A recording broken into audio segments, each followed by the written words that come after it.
When you count cases that you work on, you've helped investigate. So she falls just like this? You prosecuted. Where were most of the wounds concentrated on the body of Jeffrey Wright?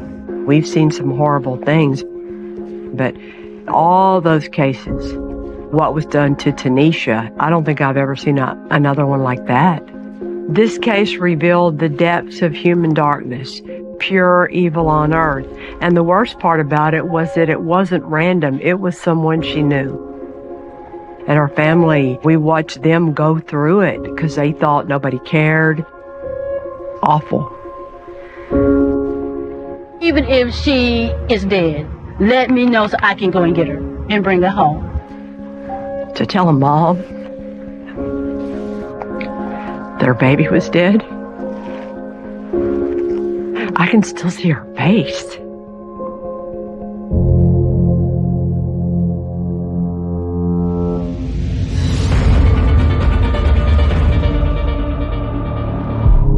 Half light, half me, on the other side. Oh, this is my favorite. 4-part harmony. 4-part harmony. 4-part for life. Yes. I met Tanisha in the 5th grade. We were just instant friends. We were in like the varsity choir in high school. She was Mighty Woman. She was small, but her voice had some power. You knew not to play with her. Yeah. And this was like the time when Destiny's Child was coming up. So we're from Houston. They're singing. We're like, okay, we can do what they're doing. Group, so like, yes. We were ready to be the next group. It was really fun.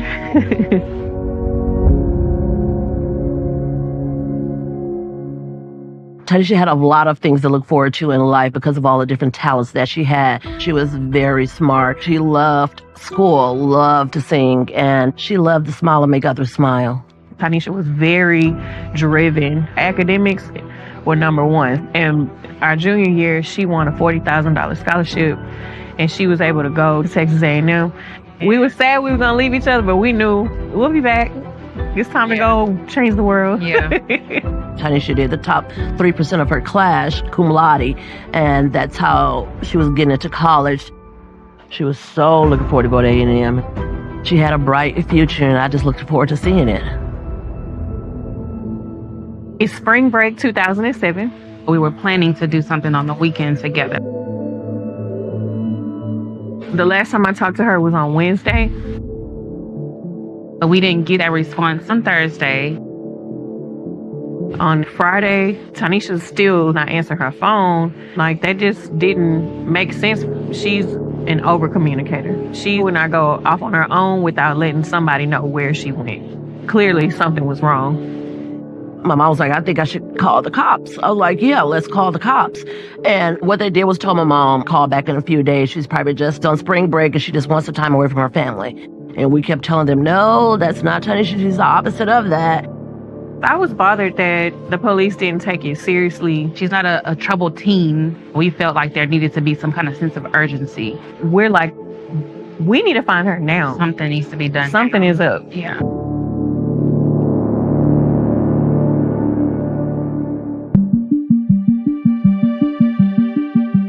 Houston, the city is huge. Covering crime, I was fascinated with missing people because there were just so many, but not all of them were newsworthy. A lot of them were runaways.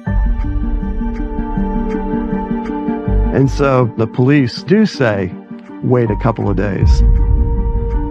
I think that's an old rule. When you hear that wait 48 to 72 hours, it's because you don't have the resources to throw at it right away. And a lot of times that does solve the problem because they do come home. But you can appreciate how a family feels because to them it's the most important thing in the world. So I'm sure families are always frustrated at the way they think no one is responding properly. On Friday, we were still calling her phone. Saturday came, nothing. Sunday came, they said, okay, we need people out there searching. Like, we were just trying to figure out the next steps. The cops weren't doing anything, and we know time is of the essence. My mom, my entire family, we're all into crime shows. So we know after the first 24, 48 hours, there's a problem, something's wrong. Hospitals are getting called, even the jail getting called, any friends or family members, any college mates. And then Monday morning, Tanisha doesn't show up to her college classes. She's not at Texas A&M. The alarms are really firing off. Tanisha's family held a vigil on that Monday after she went missing, and they held it at the church. Thankfully, the community came out, but now it's on the police. So now it's their job to find her. Working in missing persons, at any one time on my desk, there'd be between 60 and 100 cases open. That particular morning, I was contacted by my supervisor who said, we got a missing persons on the northwest side of Harris County, and there's a lot of people at a Lutheran church passing out flyers. I need you to go out there and see what's what.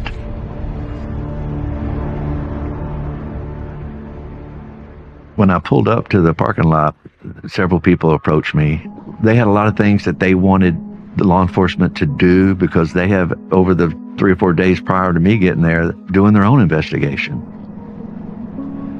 I'm out talking to Tanisha's cousin. She said she'd been trying to call Timothy Shepard, Tanisha's ex-boyfriend. According to them, Tanisha was last seen on Thursday at his apartment that's actually down the street from the church. First thing I do is I go to the apartment complex. I knock, nobody was home. I'd speak to the manager. She goes, oh my goodness, there was a fire there 2 days ago. Not only was there a fire, talked to another neighbor. They tell me that they heard shots, gunshots, a couple of nights ago in the woods close to that apartment. So talking to the fireman about the fire is put on the back burner until I can figure out what's in the woods.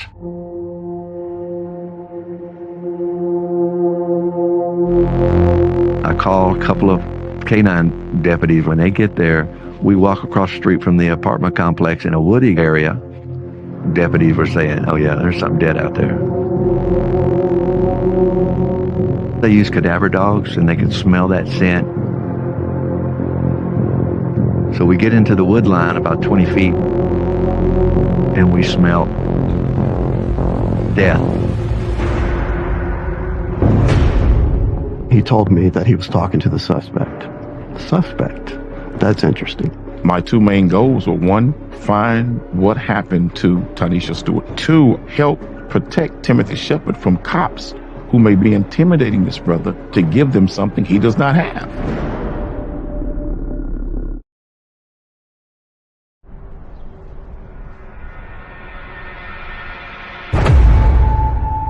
Tanisha's family said she was last seen with her ex-boyfriend, Timothy Shepard. The neighbors at his apartment tell me that they heard gunshots a couple of nights ago across the street from the apartment complex. As a missing persons investigator, my goal is to always find them alive. But the K-9 just alerted on the smell. And about 150 yards into the woods, they found a dead animal. It's relief that it's not her, so now I need to keep searching.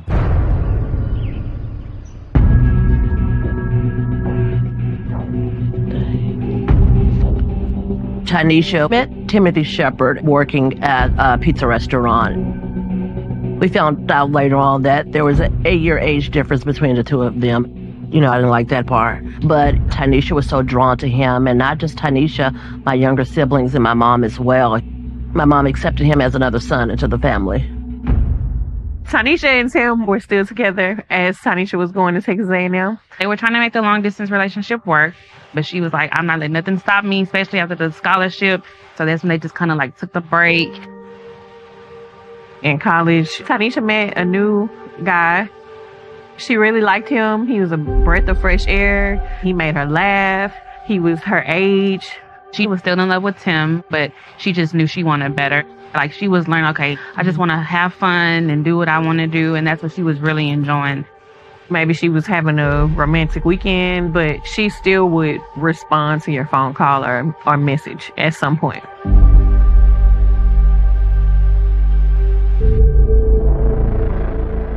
You have a young lady who's gone missing and you want to figure out where she is.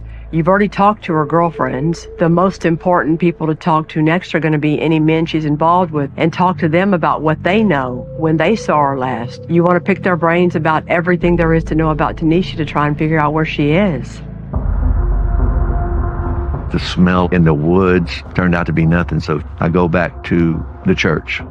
I go to my car and I start making phone calls to Ponderosa, which is a volunteer fire department here in Harris County. Talked to one of the firemen that made the scene, Timothy Shepard's apartment. Firemen and policemen, we have this relationship where we help each other all the time. So he was just telling me what happened. He said, when we get there, it was bad smoke all around the complex, but Timothy Shepard wouldn't open the door. But I mean, if something's on fire, you know you're going to open the door. So they beat and beat and beat. And he said that there was a deputy showed up in case they need, scene security while they're fighting the fire. And he said, deputy finally told him to open the door, and he opened the door. They went to the patio, put the fires out. And I said, so what was cooking? He goes, just meat. The fireman tells me they searched the apartment.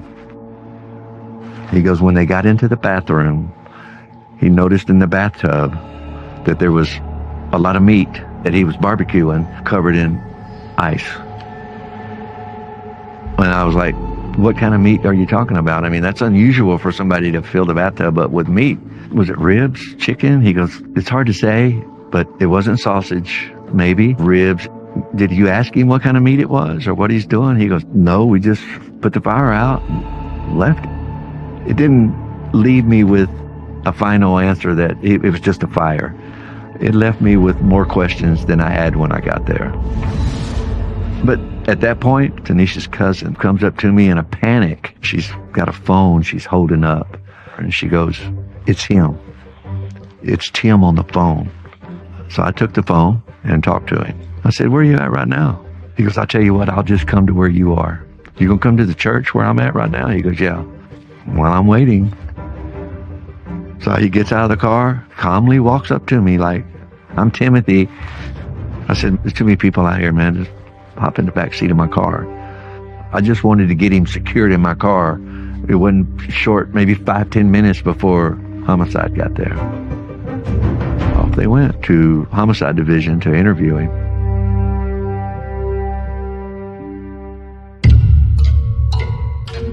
My name is Sidney Miller. I'm a Harris County Sheriff's Office homicide investigator. I've been with the Sheriff's Office for 32 years. I've been in homicide for 22 years. In homicide, it's a dedicated job. It's a calling for a lot of people. In my 22-year career, robberies and things like that, those are things that can be replaced. Can't replace a life. This was a 19-year-old kid that had been missing, and I ended up interviewing Timothy Shepard. He was very cooperative. He did see Tanisha on March 15th. He did admit to picking her up about 4 or 5 in the morning. As they're driving back to his apartment, she gets a phone call from the new guy that she had met from college. Timothy asked her, well, why is he calling you this time in the morning? And she just kind of shrugged him off. He claimed that he confronted Tanisha again. She got upset, and she just left the apartment on her own. And that was the last time he saw her. We had nothing to say this was a lie. But so when we found out she had left on foot, that just opened up another possibility of, could she have been abducted? We live in Houston, Harris County. Horrible crimes happen there, and they happen sometimes randomly, and they are committed by strangers. So it could be a stranger, it could be random, but the odds of that are a lot less than it being somebody that she knew. I talked to her before she was gonna meet Tim. And I was like, okay, what about Tim? He's supposed to be done, but she's like, well, I'm just ending it before I go back to school. It's just I want to make peace with it and be through. I'm thinking, Tanisha doesn't walk anywhere. Maybe Tim drove her somewhere and left her. And she's without a phone, and she can't get in touch with anybody. While Shepard is at our offices to give us a statement, he had given written consent for us to go and look into his apartment. Tanisha had been missing for 5 days. When I first opened the door, there was this smell of fresh paint. I noticed that the carpeting looked like bleach stains. I've been doing this long enough to know that that's an indication that someone is probably trying to hide something. As you walk further into the apartment, there was a bathroom, looked like it had just been recently cleaned. Ammonia bottles, bleach, and things like that. And there next to the tub, it looked like it had been mopped. This was really strange, and to me it was obviously a clue.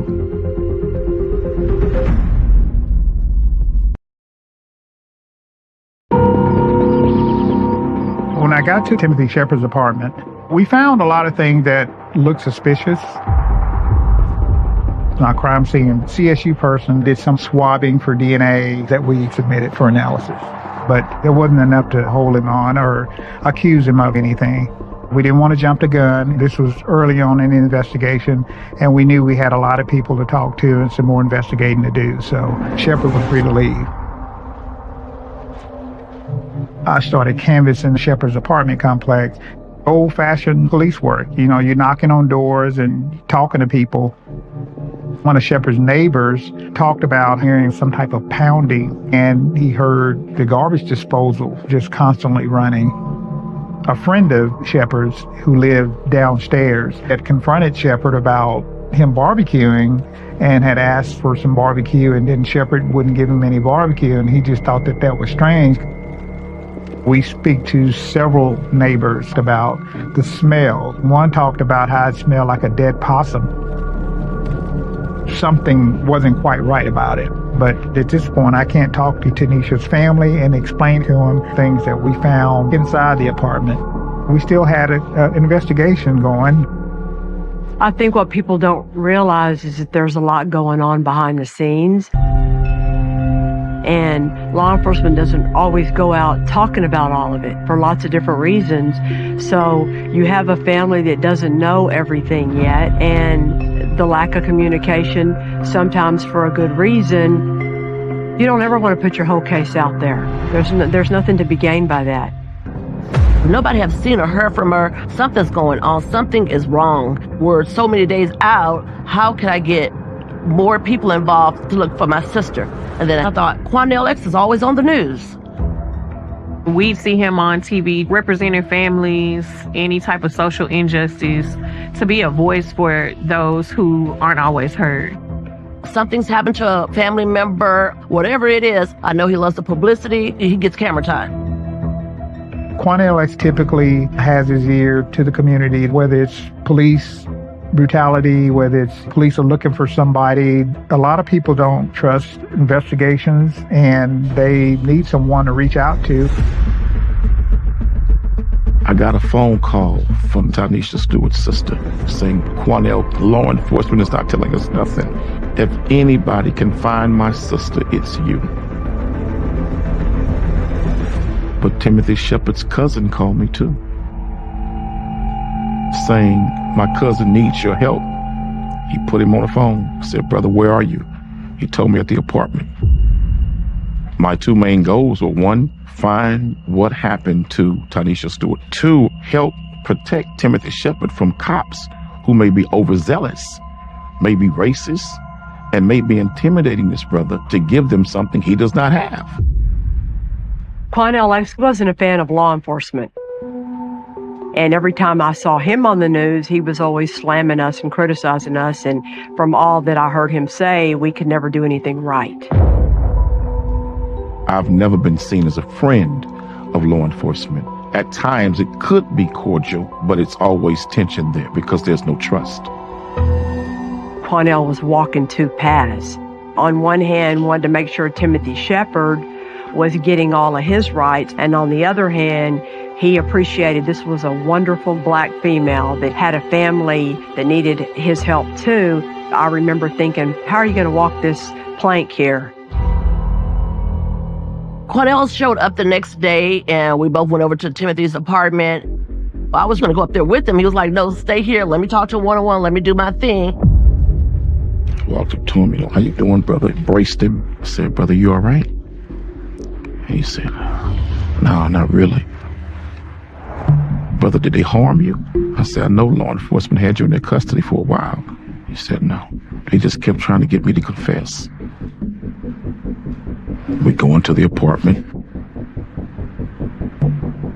I could see fingerprint dust residue on the walls and looked like law enforcement had been in there dusting and investigating the apartment. And I could see the luminol that they had been using in the bathroom. There was luminol stains everywhere in the bathroom. He started sweating. And I said, brother, tell me the truth.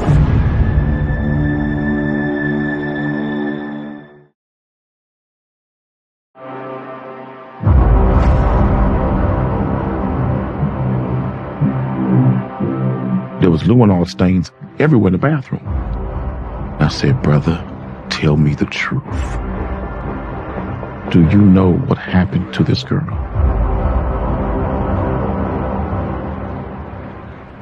And he went.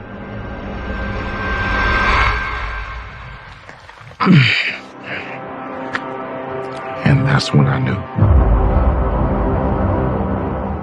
Quanell came back down. I mean, it looked like he had saw a ghost. I'm like, okay, Timothy said something. And he was like, he did confess. Your sister is gone. It's not supposed to be this way. We had come so far. It's not supposed to end like this. We worked too hard to overcome for it to end like this. What was all that work for? We let evil in, and that's what happened. She deserved more. And I took my cell phone and I started blowing up a reporter named Jeff McShann. I didn't trust calling law enforcement first because we had such a volatile relationship.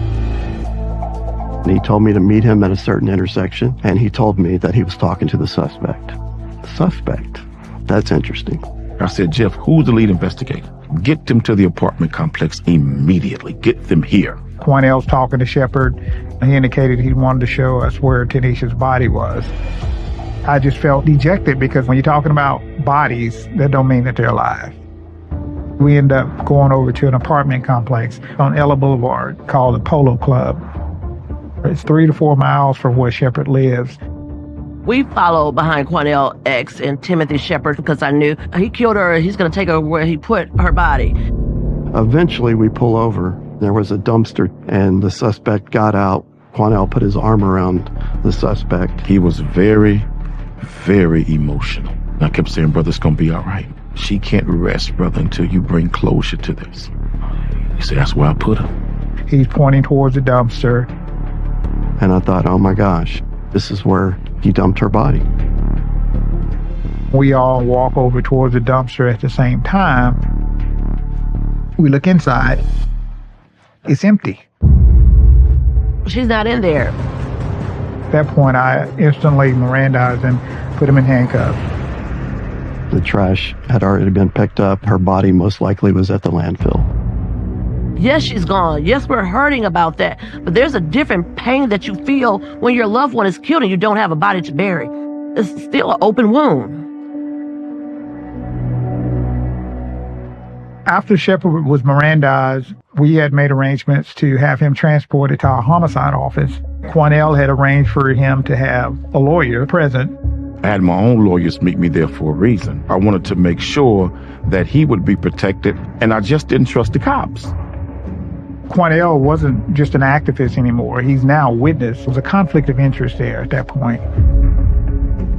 I got a call at night asking me to come down to Lockwood, where the homicide was, to mediate between Timothy Shepard, Quanell X, homicide, and the 2 lawyers that were coming down to Lockwood to represent Timothy Shepard, when we all realized that they were also Quanell X's lawyers, so they can't be both.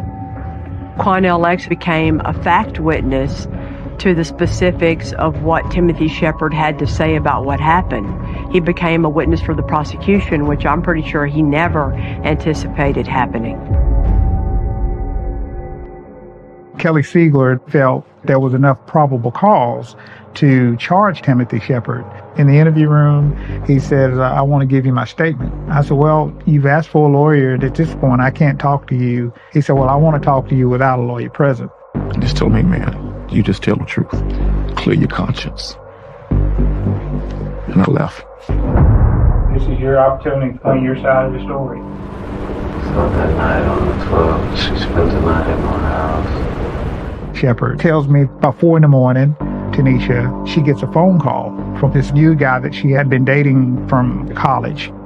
We was always together. She always stayed at my house until she went back out to college. He tries to address this new guy that she had met again, and that's when the argument ensued. And the knife on my end table, she picked it up. She saw me. And then he took his right hand and he put it around her throat. And he said he just started squeezing. That's when I just snapped and I know I had to choke her.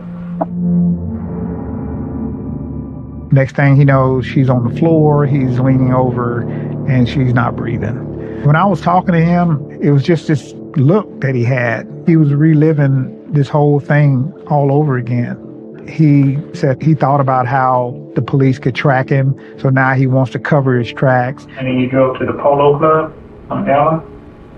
You that one? And you played inside the trash house?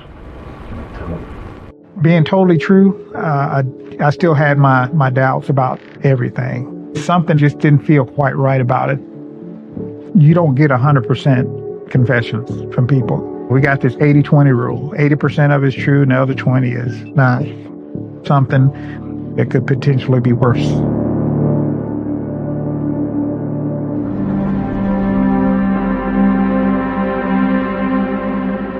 We found out that there was a landfill in the southern part of Harris County that dumpster would have been dumped there. The dump is over 500 acres. They could search for months and might not find anything. What do you mean that you're not going to search for my sister's body in the landfill and that it costs too much money? Would it cost too much if there was your daughter out there? What most African American women feel, we're the least respected and the least protected. There's always that comparison, you know. What if she were white? What if she came from a more affluent neighborhood? Would the police or the Harris County investigators act differently? If it was my son or daughter that was missing, I wouldn't care what law enforcement was doing. It still wouldn't be fast enough for me. But as an investigator, you have to learn to tune that stuff out and do your job. We still hadn't found Tanisha. We still hadn't found her body. So we still had to do some more investigating to proof up our case.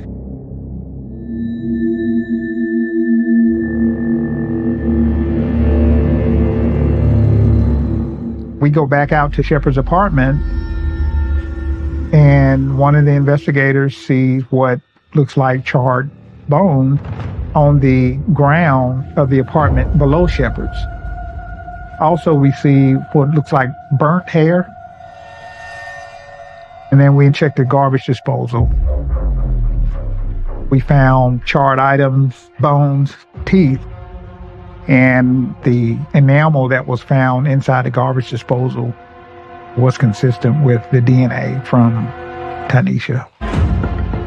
We have evidence to believe that she was cut up, dismembered, and burned.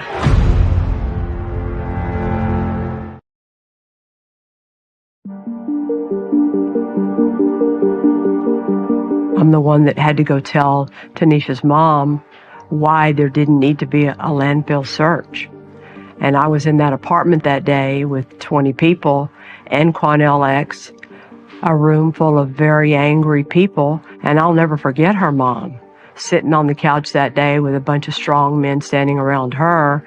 And I explained to her that we knew she wasn't in the landfill because we knew that she was dismembered and cut up inside Timothy's apartment. And her mom looked up at me and said, "Miss Kelly, are you telling me my baby's never coming home?" And I said, "Yes, ma'am, I am." To tell a mom their baby was dead.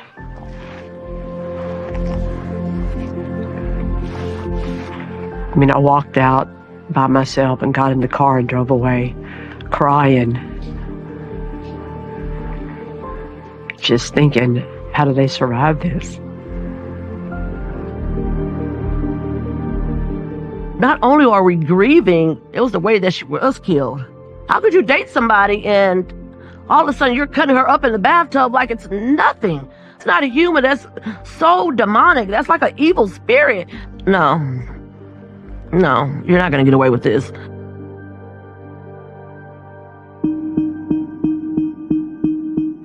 Timothy Shepard was charged with murder, so you're looking at a life sentence for your maximum punishment. When we filed the charges, the case could land in one of 22 different district courts, and it landed in the court where Marie Prim was the chief prosecutor assigned to the court, so it technically became her case. Marie Prim was one of the best chiefs that we had. She was very, very experienced. She was a nerd like me. I knew she was going to be prepared. I knew the family was going to love her.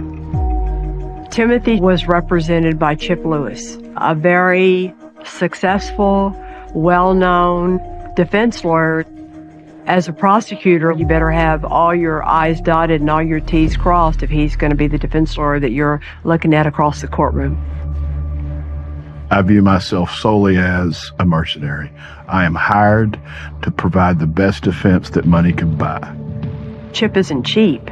Later, I found out that Timothy Shepard's sister paid for Chip.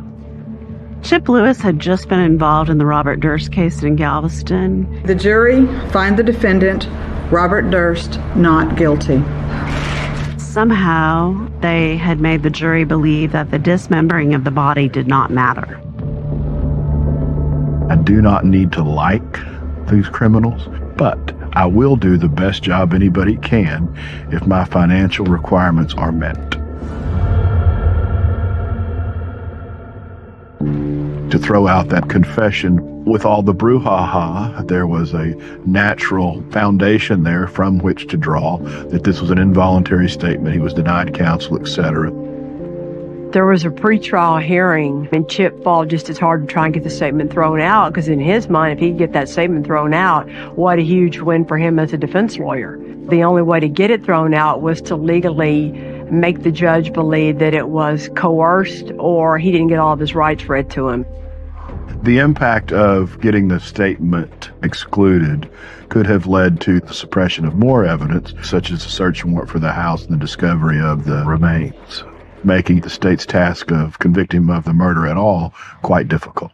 Because it may have impacted the search warrant to go back inside the apartment, I could not let that happen. I fought, and the law was on our side. The judge denied their motion to suppress. The judge followed the law, but as I said, you got to do what you got to do to preserve the client's rights and give them the best defense money can buy. So forward went the trial. We began the trial by setting up the relationship between Timothy Shepard and Tanisha Stewart. He had been physically violent with her. She had shared that with her roommates at Texas A&M. The roommate gave us a bigger picture of what was going on. She said that Tanisha was having a very difficult time with Tim, that they were supposed to have been broken up, but that Tim would not leave her alone. He would even come up to A&M. He would try to get in her dorm room. He would find her and basically make her life miserable. She would keep a lot of things from me because I'm the older sister. I'm going to call for backup. It's going to be a problem.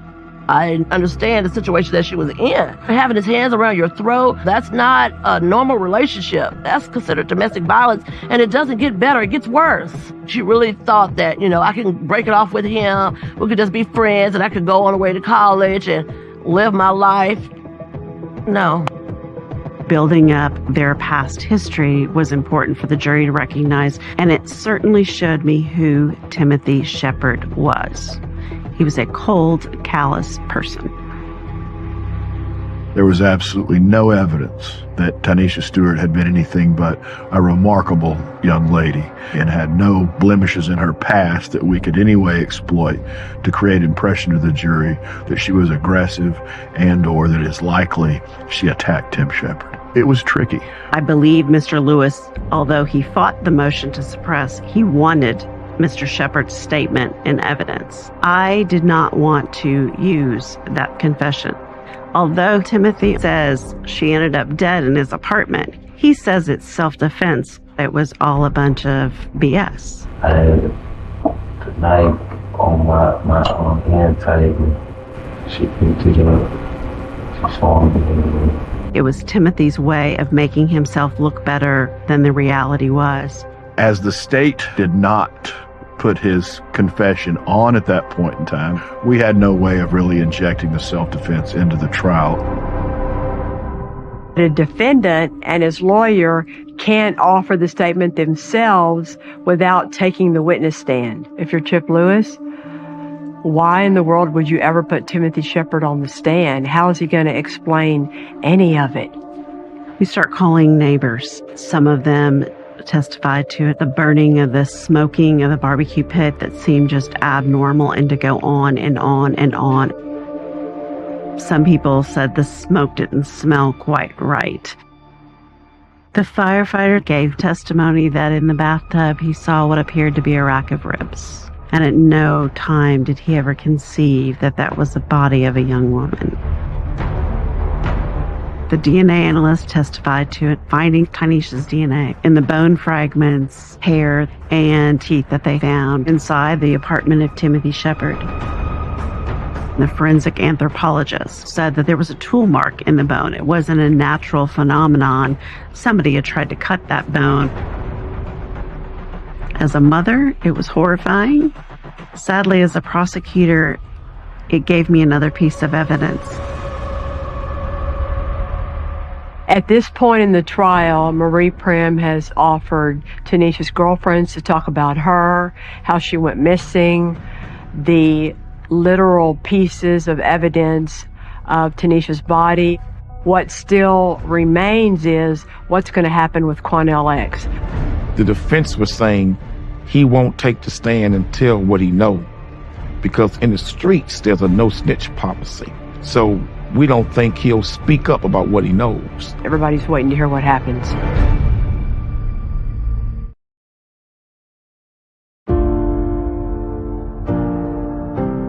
Calling Quanell X to the stand was kind of hold your breath moment. Is he even going to cooperate with us? Marie Prim was praying that I would keep my word and that I would not take the fifth, that I would testify. But I gave my word that I would fight for justice for Tanisha Stewart. It was extremely powerful in the room with him. His ability to make you feel what he observed, it was very powerful testimony. The jury was out for just 4 hours, which in my lifetime is not very long. And the jury came back with a guilty verdict. I felt in my heart that they're going to convict him. But don't get your hopes up yet. Let's see what the jury says, see how much time they get him and how much time he really has to serve. Is my sister going to get her justice that she deserves? During the guilt phase of the trial, we didn't really get to talk about the self-defense claim, but in punishment, Timothy Shepard wanted to try to demonstrate how this happened. It was pretty apparent Chip was trying to talk him out of it, but when it comes down to it, the defendant gets to make the call, and he wanted to testify, and Chip was stuck having to put him on the stand. If Timothy Shepard was going to testify, I want him to show the jurors what he did to Tanisha. So he was able to get from behind the witness stand and actually show Marie Prim how he grabbed Tanisha that night. You could feel it in the courtroom when he put his hands around my neck. I think it was powerful. It is a product of excellent lawyering on the prosecution to get a defendant to show in front of the jury exactly what happened. Timothy Shepard gave a confession. I was very surprised at the details that he gave me. He left to go get a saw to come dismember her body. He talked about how he had taken some pliers to remove her teeth from her skull. He went through great lengths of trying to cover his tracks. This is like some Jeffrey Dahmer type stuff. When I said, and then you put her on the barbecue pit, he corrected me to tell me it was a smoker. That just showed how callous and cold of a human being he was. Why did he get rid of her body that way? So no one would ever find it, and he would never face the consequences for what he did. They did not give him life, which was the maximum punishment. They gave him 99 years and a maximum fine. Is it justice? No. She's still gone. We who come from economically disadvantaged communities dream of a Tanisha Stewart because she could have been a light and a symbol to say to young African-American girls, in spite of, you still rise. We had lost someone of great significance. There was a time when I thought I would never, ever have a conversation with Quan LX, that we would never be on the same side of the game. I opened my eyes, my heart, my mind, made me a better prosecutor. It gave me hope that the relationship with my community, the Black community, and law enforcement could change for the common good of our community and our city. I'm just sad that she didn't get to go be who she should be. Show us all. She don't have anything. She's not here. She doesn't have any kids. She doesn't have any CDs out, music, no husband. She was right there. It was just beginning to take off. And it was snatched away. Because we didn't see the evil that lurked around us.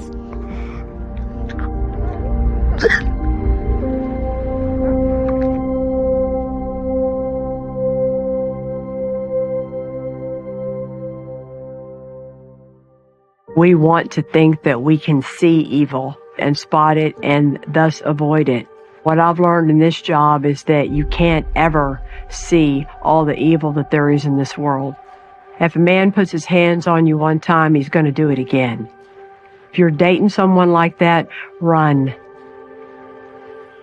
When you have a victim like Tanisha, everybody understands what's most important here. You come together and you unite to get justice for her. And that's what happened. When two young women, Colleen Reed and Melissa Northrop, go missing in eerily odd, similar circumstances, all signs point to a death row inmate who's on parole and on the run. Nobody can find that convicted killer, and a massive manhunt ensues. The way he killed people, the way he tortured them, the pleasure he took in it is on a whole different level. Are you Melissa's killer? No. And in the aftermath of his trial, the corruption involved with the parole system is exposed for all the world to see. I've prosecuted a lot of really horrible people, but Kenneth McDuff is in a world of his own. The evidence shows that this defendant is every person's nightmare. No comment.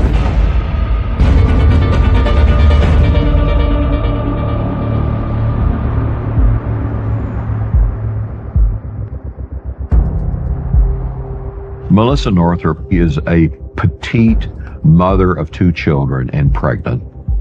She's working these pre-dawn hours at a convenience store to make ends meet. Melissa Northrop's husband phones his wife just to check up on her. Becomes alarmed that she's not answering her phone.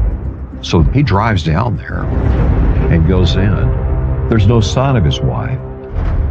Melissa's husband, Aaron Northrop, when he found out that she was missing, immediately called the Waco Police Department.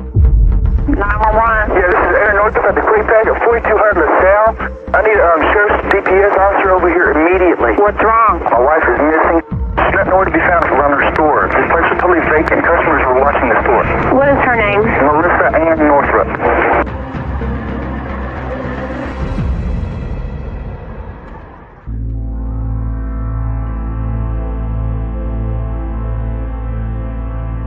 We have a missing attendant at the Quick Pack. Her name is Melissa Ann Northrup, white female, 22 years of age. Her vehicle was also missing. There was some money missing from the store, and right now we're treating this as a robbery kidnapping. We have no suspects at this time. Our husband, he has no idea where she's at neither. Of course, he's worried. Our whole family is worried. We just want to locate this young lady. I talked to my wife 5 minutes before this happens. All of a sudden, she's just gone. And I don't know if you can imagine how that feels.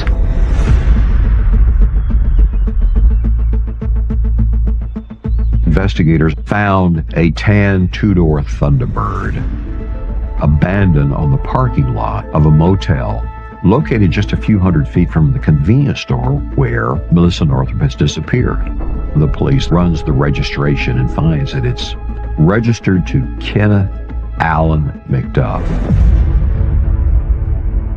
Kenneth McDuff is a death row inmate in Texas who was surprisingly paroled out off of a life sentence 2.5 years before Melissa Northrup went missing. He was convicted of a triple homicide of some teenagers back in 1966. In 1966, Kenneth McDuff and his accomplice, Troy Dell Green, set out on a mission. They went cruising for women. And they found 3 vulnerable teenagers, Edna Sullivan, Robert Brand, and his cousin, Mark Dunham, parked at a local high school on the baseball field, playing music, and they're just laughing and having fun. Little do they know, McDuff and Roy Dell Green are creeping, crawling toward the car. Roy Dell Green has a broken handle of a broomstick with him. And McDuff's got a revolver. He jumps up to the car window with his gun drawn, and then the nightmare starts. McDuff forced the 2 boys into the trunk of his car. He then took Edna Sullivan in Robert Brand's car and drove it down these country roads with Troy Dell Green following in McDuff's car. Finally, they came to a desolate place. He opens the trunk, and there's Robert Brand and his cousin, and he tells his accomplice, Roy Dell Green, they've seen us. I gotta kill them. And he shoots them. Then drags Edna Sullivan to the back of the car and assaults her with the broken handle of a broomstick. He straddled Edna Sullivan and placed the broomstick across her throat, and he crushed her larynx.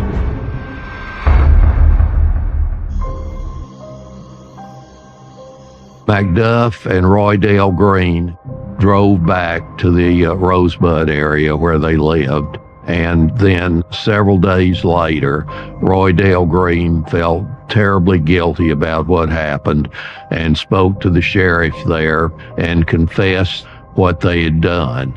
It was an absolutely terrible crime, absolutely brutal in every way. And so the sheriff and other deputies began looking for McDuff. They were able to find him. He tried to get away. There was some shooting, and then he was captured. The trial drew a lot of publicity.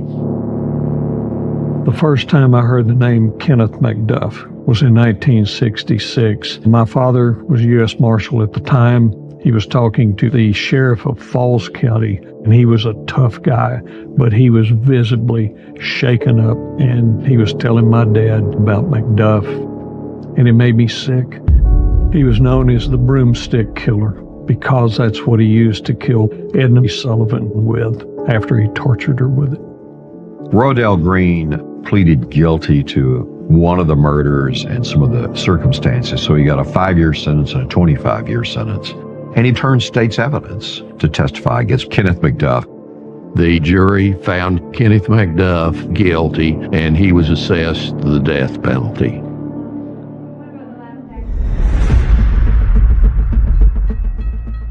6 years after Kenneth McDuff had killed the 3 high school teenagers, Furman v. Georgia came down from the United States Supreme Court.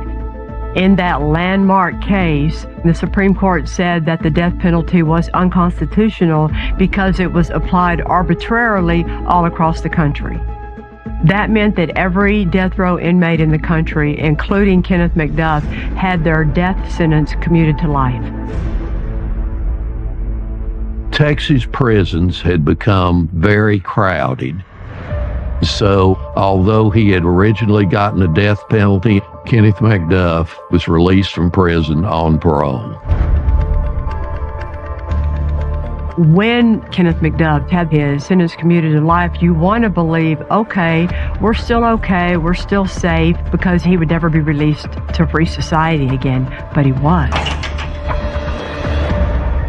Everybody in the criminal justice system was wondering, how can this happen?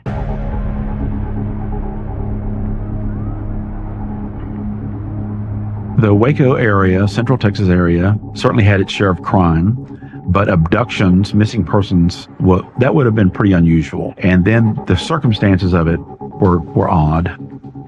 So you suspect the worst.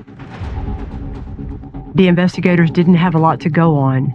And when they came up with this license plate that came back to McDuff, that was something to work on, but that wasn't enough to find and to arrest Kenneth McDuff.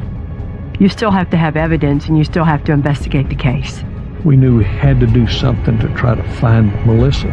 If she was kidnapped by McDuff, the urgency was paramount. All of a sudden, we learn about a case that sounds a whole lot like Melissa's. Then police told me, we believe she's been abducted. Yeah, this is a nightmare. We felt like McDuff probably got her. And by the way, he's a killer.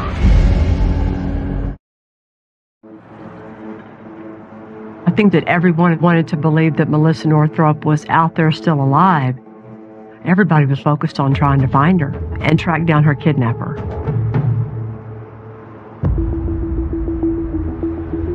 Melissa's car was discovered by a fisherman near the gravel pit outside of Dallas. He contacted the local authorities. No fingerprints were found in Melissa's car, but the seat was pushed all the way back. Melissa was like 4'10", 4'11". Kenneth McDuff was a big guy. He was 6'3", 6'4", weighed probably 270 pounds or so. It indicated that a very large person, someone of McDuff's size, had been driving that car. An extensive search was conducted in that area, but she was not found. One day after the car had been located, I received a missing persons report for Kenneth Allen McDuff, and this was reported by his mother, Addie McDuff. She said she'd not heard from him in days. She was concerned about him. Kenneth McDuff had a parole violation warrant at that time. This is the oldest scam going. When a parolee has jumped parole and taken off, often a family member will say they're missing, just as a cover story. With McDuff missing about the same time that Melissa Northup was missing, and with McDuff's car within 100 feet or so of the convenience store, we thought that ought to give rise to some pretty quick action by the state to try to at least find the guy. Unfortunately, the DA says there's no probable cause. We're not getting a warrant to get McDuff, even though the woman's missing. Circumstantially, he's connected to it, and by the way, he's a killer.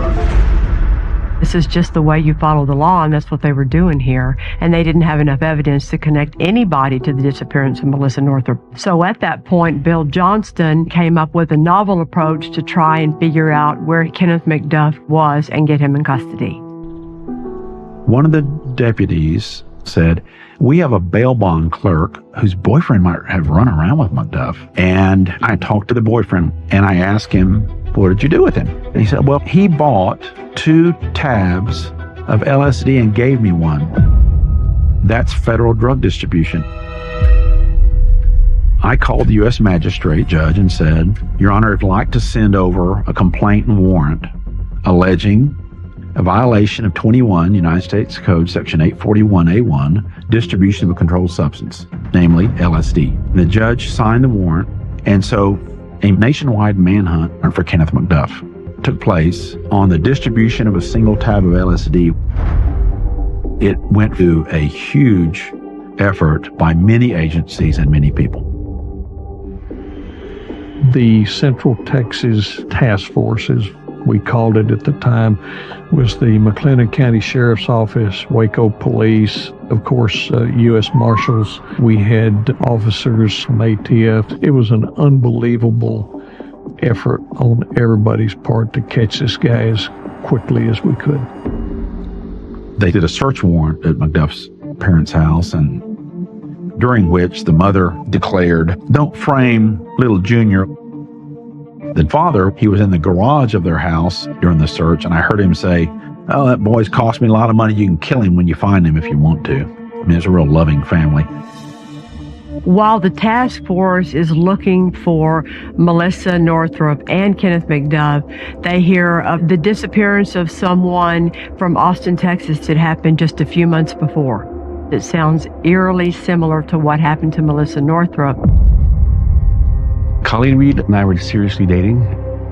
The 29th of December, 1991, she had errands to run, and she mentioned she had to go wash her car.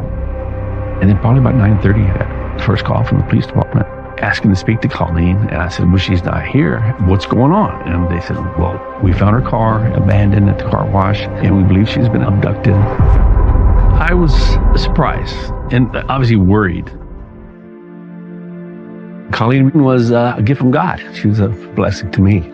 She was 28 at the time, and we talked about getting married and, having children and having a life together. She was very beautiful inside and out. She was just always looking to help people, and she cared about her community. She just volunteered for everything, and I think that was her passion, to do right things. We loved each other, no doubt about it. The Colleen Reed case. Witnesses observed two males forcing a female into a Thunderbird. We knew McDuff drove a tan Thunderbird. It's possible that it could have been the same car. So now we felt like McDuff was the one that probably got her. And so we were trying so hard to find out if she was still alive and maybe rescue her, along with Melissa Northrup. Back then, there wasn't quite the technology today we might have gained from surveillance cameras. And so the approach that we took was, let's find everybody that knows McDuff and talk to them. I was brought in as the liaison investigator since McDuff had spent so much time on death row. My job was interviewing ex-cons and guys out on parole that he knew from the penitentiary. He wasn't a very popular guy in the penitentiary.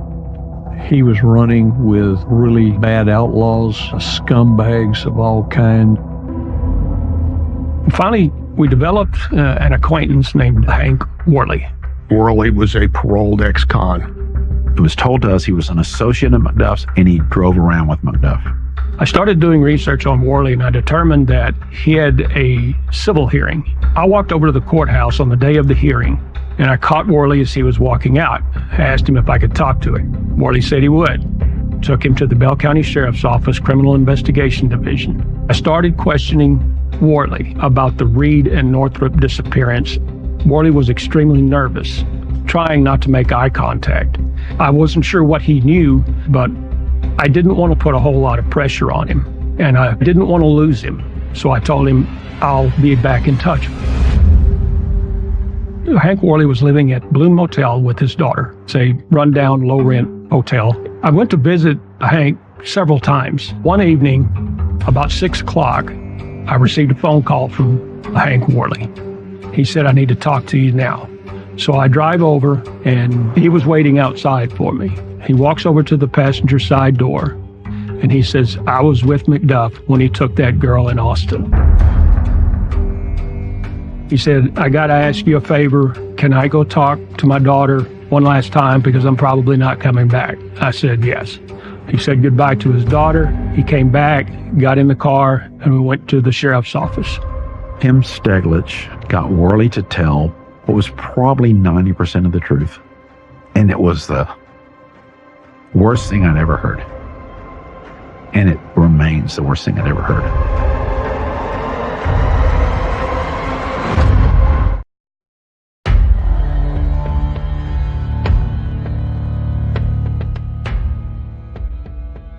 When the investigators interview Hank Worley, not only does he talk about his own involvement, he gives them even more details about exactly what Kenneth McDuff did to Colleen Reed. Worley started by saying he and McDuff went to Austin to get bent, which is to get high. And while they were driving on 5th Street, they see a female at a car wash. And McDuff made some statement that we're going to take that girl. He tells us that Colleen Reed is washing her sports car at this car wash, and then McDuff pulls into the bay next to her, gets out, grabs her by the throat, brings her to the car, throws her in the back seat. McDuff gets in the back seat with her. Worley drives off, and then the torture begins. Colleen Reed's hands were bound with shoelaces while they were in transit. They drove around Austin and then drove north on Interstate 35. Worley told us McDuff is in the back seat torturing Colleen Reed with a cigarette over and over. Worley drove a vehicle for 2 hours with a woman screaming.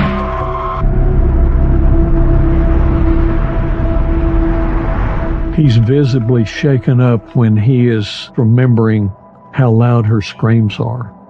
And he told us, he said, loud that hurt my ears. He had his head down and he was shaking. And then he went down on his knees. We're just in disbelief. And she begged Worley for help. Worley says, I was afraid of McDuff myself. There were all kind of ways Worley could have jumped out of the car and waved people down and got them involved, and McDuff would have been caught. But he was a low-life coward.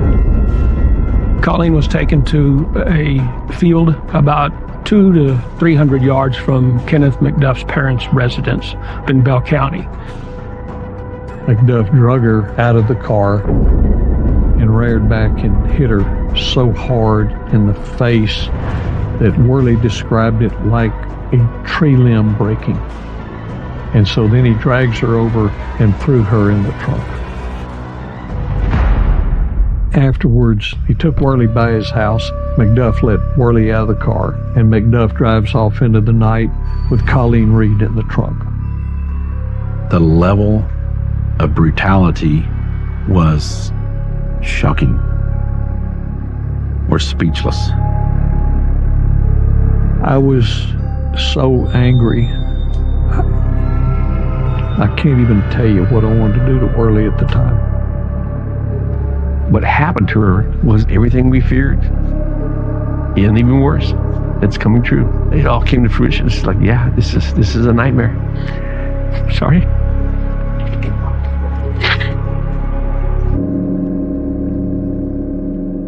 Although he didn't have any knowledge of Melissa Northrup's disappearance, the statement from Hank Worley is pretty hard to listen to, and it had to have gotten those investigators super fired up to try and find Kenneth McDuff.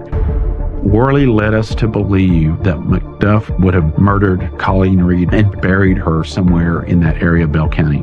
The next day, there was a helicopter with an infrared unit on it. They had the entire Austin Police Cadet Academy come up and walk the fields. An enormous effort was made to try to find a grave, and none was ever found. With Hank Worley's confession that he and Kenneth McDuff were the ones who abducted Colleen Reed, and Melissa Northrop going missing just 2 months after that in similar circumstances, the investigators knew they were on the right track. Kenneth McDuff was no longer just a person of interest. He is the sole suspect in the disappearance of Melissa Northrop. What we know about Kenneth Allen McDuff, he's a violent, dangerous human being. And like the captain says, he needs to be off the streets. Central Texas were on edge. People were scared to death that this creature would catch them or their wives or their daughters. Almost 2 months after Melissa Northrop goes missing, a resident of South Dallas makes a grisly discovery. Melissa Northrop's body is found in a deserted gravel pit that's filled with water in Dallas County, about a 100-mile drive from Waco. Her remains are found by a fisherman about a quarter-mile away from where her car was found stuck in the mud. We do have a positive identification on the body. It is that of Melissa Ann Northrup. The one clue that this is the work of Kenneth McDuff is that her ankles and hands are bound with shoelaces. McDuff had certain traits and certain patterns, and one of them was he liked to bind his victims' hands and feet if he could, and he often used their shoestrings. He would literally get their shoes off, pull the string out, and use it. It was a great sense of relief that we finally found her. We finally knew what happened and gave us more evidence to use against McDuff if and when we could catch him. At this point, you have the detailed statement of Hank Worley, you have the body of Melissa Northrup, you have her car, and you have Kenneth McDuff's car. And they know that both victims had been tied up with shoelaces, but you're still missing two big pieces. You're missing the body of Colleen Reed, and you're missing Kenneth McDuff. I mean, the truth is we didn't have a clue where he was. And the Marshal Service had a notion to put it on national television. I contacted America's Most Wanted. The families of those murder victims pray for the capture of McDuff. Tonight, your call could end the manhunt. America's Most Wanted aired that Friday. We got a call Monday from Kansas City police that they think McDuff may be in that area. The Kansas City Police Department had gotten information from a viewer that had watched America's Most Wanted show. Hey, this is the guy that's wanted out of Texas for these killings. A witness who called, who said he thought he was working with McDuff in Kansas City. McDuff had gotten arrested up there on a prostitution sting, but they didn't take him into custody. They just wrote him a bench ticket and put his thumbprint on the ticket. I had the prints from the prison, and we compared them, and it was obvious that it was him. We couldn't believe it. After all this manhunt, finally going to get this low-down scum off the street. The Kansas City police find out that he was working on a garbage truck. So they set up a sting operation involving a checkpoint and stopped the truck under the pretense that they were doing a safety inspection on the vehicle. And that's when they identified and arrested him. McDuff denied everything and then finally said, I want to talk to an attorney. After he was caught, the federal judge ordered him removed to Waco, Texas, and the U.S. Marshals provided their fastest jet. So McDuff was handcuffed and he was placed in the jet opposite from me and a couple seats back. I think about being on the airplane with that guy. God, you know, he probably should have been duct taped to the seat. We got back to the airport here in Waco, put him in a sheriff's unit, and we bust every red light coming through town. We get to the federal courthouse, and this big crowd of family and loved ones of people that have been his victims. The word had gotten out. There was a groundswell of outrage. By this time, everybody in Texas knew what a monster this guy was. And they're screaming and cursing him. They're good people that have lost loved ones. And here we are having to protect this serial killer.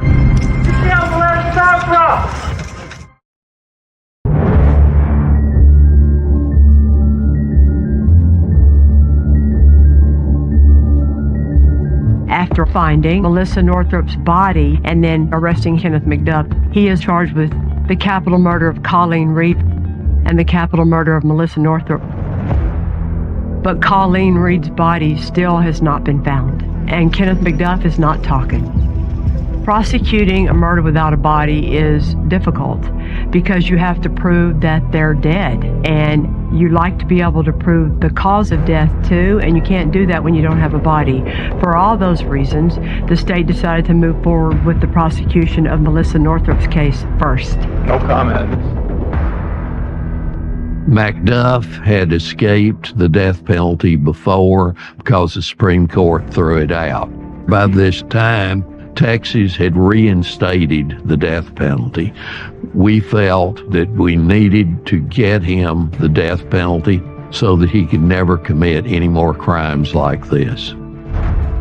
It was going to be difficult. It was not a slam dunk. We didn't have anybody that was an actual eyewitness to the murder of Melissa Northrup. The prosecution case was the definition of circumstantial. I mean, they had to take a bunch of unrelated facts and put them all together, and there just really wasn't, in our mind, any conclusive evidence that he committed the murder. I think they were relying more on his past and his history than facts. To say it was a high-profile case is probably an understatement. Name of the charges against you? There was so much publicity that I don't think you would ever found 12 people who could have impartially judged it. So the judge decided it would be better to have a change of venue and decided to send the case to Houston. Is there a place you think you would get a fair trial? I have to think about that. Do you think you're a monster? No. And Judge Bob Burdett was assigned to oversee the case. And I'm very familiar with how he controls his courtroom. He doesn't put up with any nonsense. You better make sure your T's are crossed and your I's are dotted if you're trying a case in front of him. When you have a crime and you don't have any witnesses to prove that the person did the crime, the law allows the state to present other very similar offenses, extraneous offenses as they're called. Typically, you don't try one murder by bringing in another murder, but when you're trying to establish that the same person committed the crime, sometimes it can be allowed in for limited purposes only. There was a hearing in this trial where Judge Bob Burdett had to rule on whether or not he was going to allow into evidence the extraneous other murder of Colleen Reed in the trial of Melissa Northrup. It's only in pretty limited situations that they're allowed to go into facts of another case, and this was one of them. It was basically two murder cases wrapped up into one. Hank Worley was the key to breaking the case. Worley's testimony showed how McDuff had accomplished the murder of Colleen Reed and the similarities between her kidnapping and murder and the Northrup kidnapping and murder. Our cross-examination of Worley was really focused on he was just as potentially liable and as guilty as McDuff and could be facing the same charge and the same punishment. So he had every reason in the world to paint things in a light that got him out of a jam. I didn't think Worley was even close to a credible witness. I think the testimony was extremely unsettling to the jury. Kenneth, do you plan on taking the stand? Yes, I will take the stand. Are you positive? It was definitely against our advice to take the stand, but it was something that he wanted to do. The case they have isn't strong. They fear they get an acquittal verdict on the case as it stands right now. Okay. Why would Kenneth McDuff take the stand when he hasn't, at that point, talked to law enforcement about anything? I think that McDuff thought that he could go sell a story to the jury and convince them that he was innocent.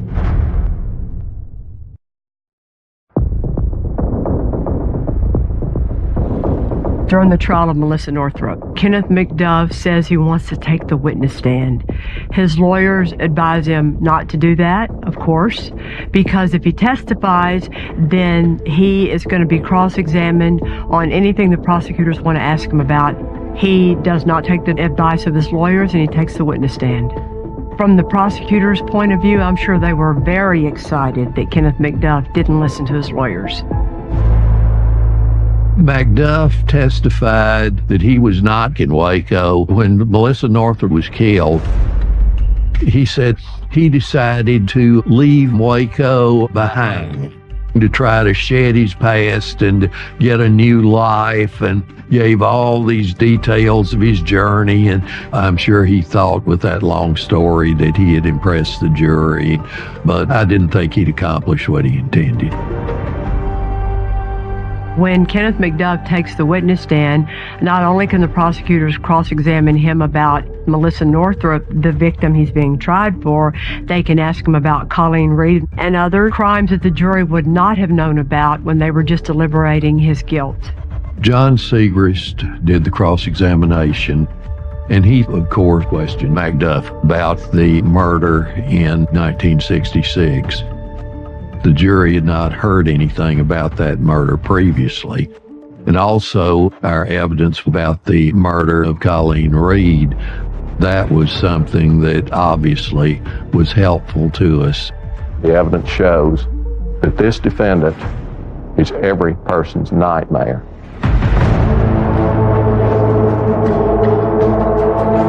The jury was out about 3 hours. We, the jury, find the defendant, Kenneth Allen McDuff, guilty of capital murder as charged in the indictment. Kenneth McDuff is found guilty of murdering Melissa Northrup, and he is sentenced to die by lethal injection. The whole time the judge was talking, I was crying, and it was just really a load lifted. Kenneth Allen McDuff is the only person that's been on death row twice in Texas. Can you tell me how you're feeling? That's what I'm guilty. Any thoughts on what's next? I guess I'm going to die, apparently. We all do, you know. Will today's decision bring your family closure? There's never be a closure. To me, my daughter's not resting in peace until this man is dead. So I don't want him to be able to do this ever again.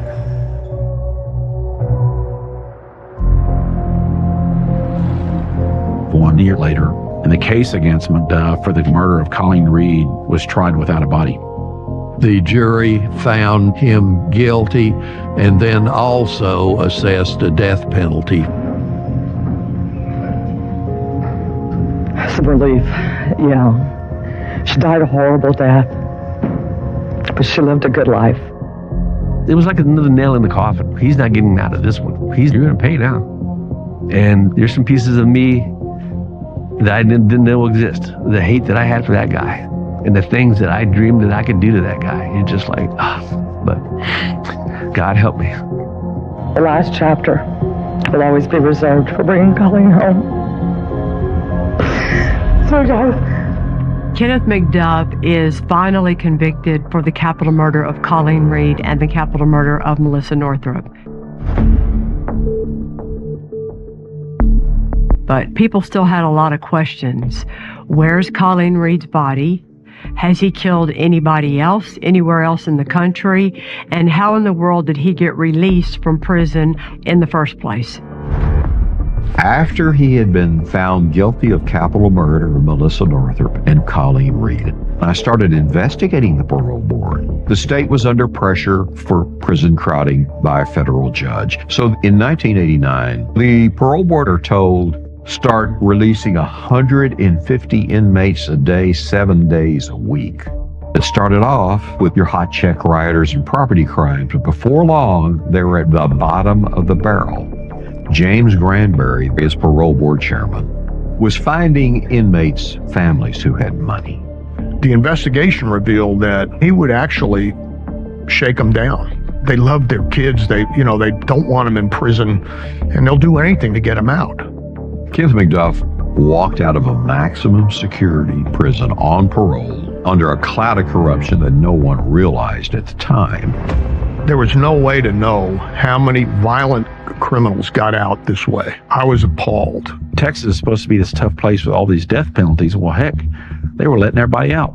It was a travesty, and it was an embarrassment, and it was wrong, and people were dying in the streets because of it. You sure don't think that a serial killer is going to be one of the ones that slips through the cracks. But that's what happened. And look what happened in the free world, where he got to continue to prey on women, and he killed 2 more people.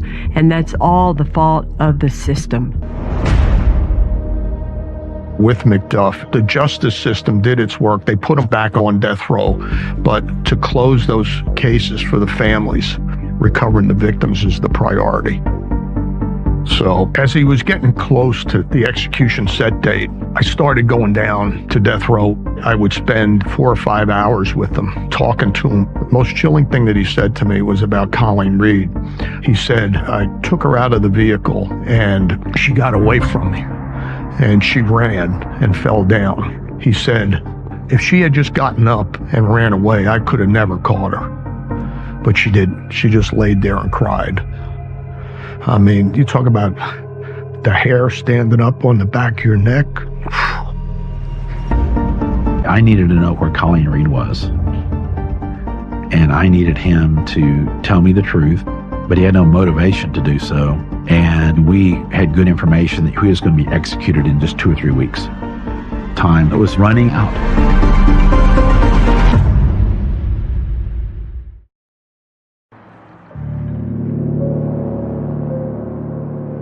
7 years after Colleen Reed goes missing, they still can't find her body. Her family is in pain, and Kenneth McDuff is sitting on death row not saying a word. A few weeks before his execution date, a window of opportunity cracks open. McDuff comes in and he's complaining about a toothache. I say to him, look, you're a man of your word. I'm a man of my word. Here's what's going to happen. The dentist will be here tomorrow. I'll put you first on that list. You'll be going in, getting that tooth fixed. And once you get that tooth fixed, you come in and you sit in that chair and you give us what we need. And that's what he did. He drew out the map for Colleen's location, where he buried her.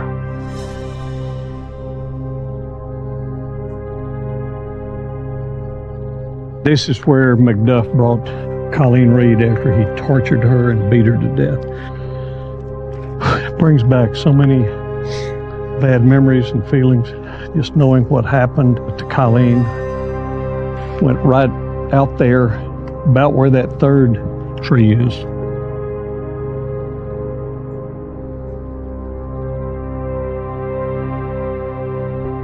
Had a tractor with a blade, and we had a bulldozer with a blade. Still couldn't find her.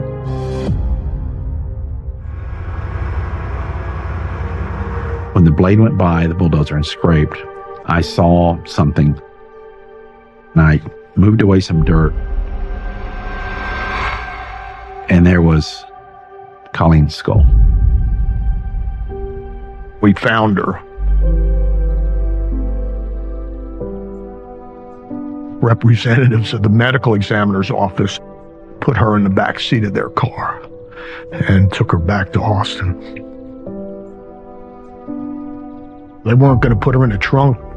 You know, she was going to ride with them in the car. We had information that thankfully led us to some remains a while ago. They would be the remains of Colleen. What we heard was done to her was etched in our minds, and I cannot, you just don't understand that. We've done this for years. We don't understand how one human being could do that to another human being.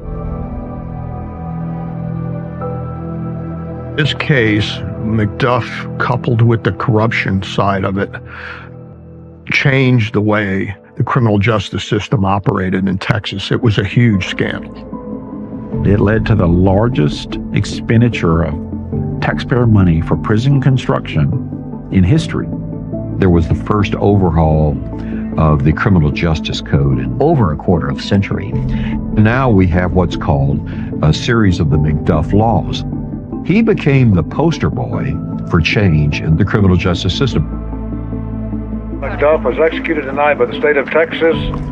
He was pronounced dead at 6:26. I know that I never have to walk into another courtroom and look at him again. This part is over. Colleen's memory has lived on. There are people that still love her and miss her. There's an endowment at LSU, her school, Colleen Reed Opportunity Fund, and so her name will be carried on with that scholarship. So. It's nice for us to say that ultimately they got justice. You know what? If I was calling Rita Melissa Northrup's family, I would tell you, I don't want to hear any talk about justice because all I feel is pain. Because a monster like Kenneth McDuff roamed the streets of Texas. And a lot of that roaming happened because the system failed Colleen and Melissa, and it failed all of us. And that is a horrible tragedy that should never have happened.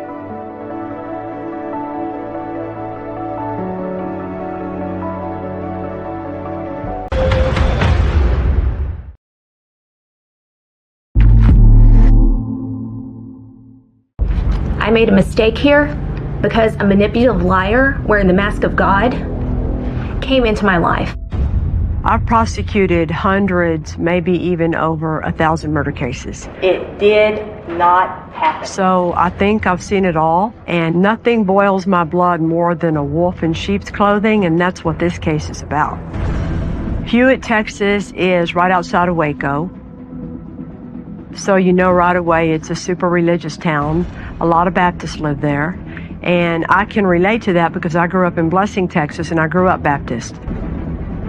When you live in a town like that, whether it's your preacher or your priest, it's not just respect that they get everything. Everywhere they go, people just do this to them. So you're way more than just a normal guy in a town like that.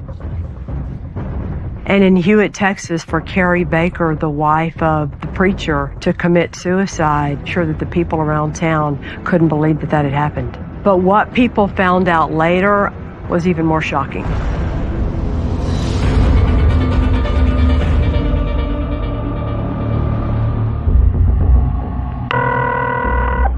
Hewitt 911, do you have an emergency? Yes, I think my wife just committed suicide. My wife is laying in the bed, and her lips are blue, hands are cold, and there's a note that says, "I'm sorry," basically.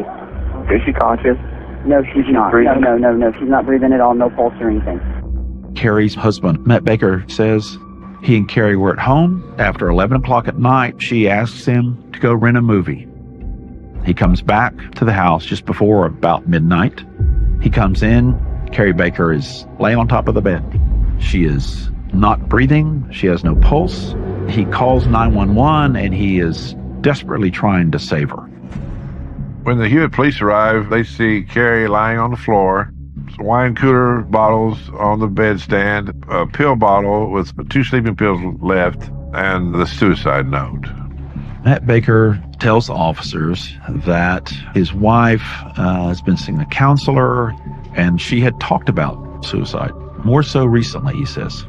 The ambulance attendants get there and find, as he has described, Carrie Baker is lifeless, no pulse. According to Matt Baker, she was on the bed, but he moved her onto the floor. He's trying to give her CPR. He's trying to save her life. To no effect.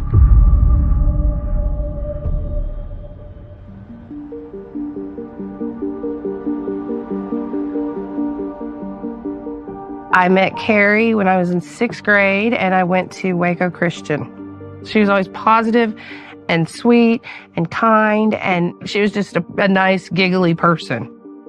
Carrie graduated in 1993, and after she met Matt, about 3 months after they met, she got married in 1994.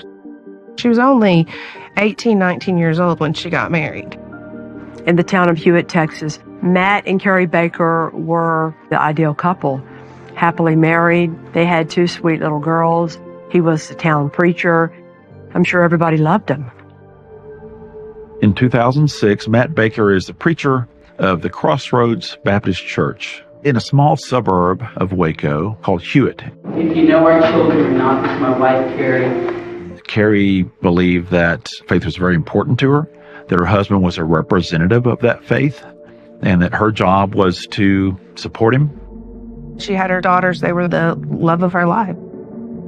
Kenzie was born first, then Cassidy. Then she got pregnant with Grace. Cassidy was Carrie's daughter who had passed away. She'd had a brain tumor, and it definitely had an effect on Carrie. She was sad, but she wasn't can't get out of bed, sad, depressed, that sort of thing. She had her daughters to take care of. Matt tells the officers that their daughter died at this time of year, And always after that, around this time of year, that his wife became very depressed over the death of her daughter. Matt, I am so sorry. I am so tired. I just want to sleep for a while. Please forgive me. Tell Kenzie and Grace that I love them very much. Tell my mom and dad that I love them too. I love you, Matt. I am sorry for the past few weeks. I want to give Cassidy a hug. I need to feel her again. Please continue to be the great dad to our little girls. Love them every day for me. I am sorry. I love you, Carrie.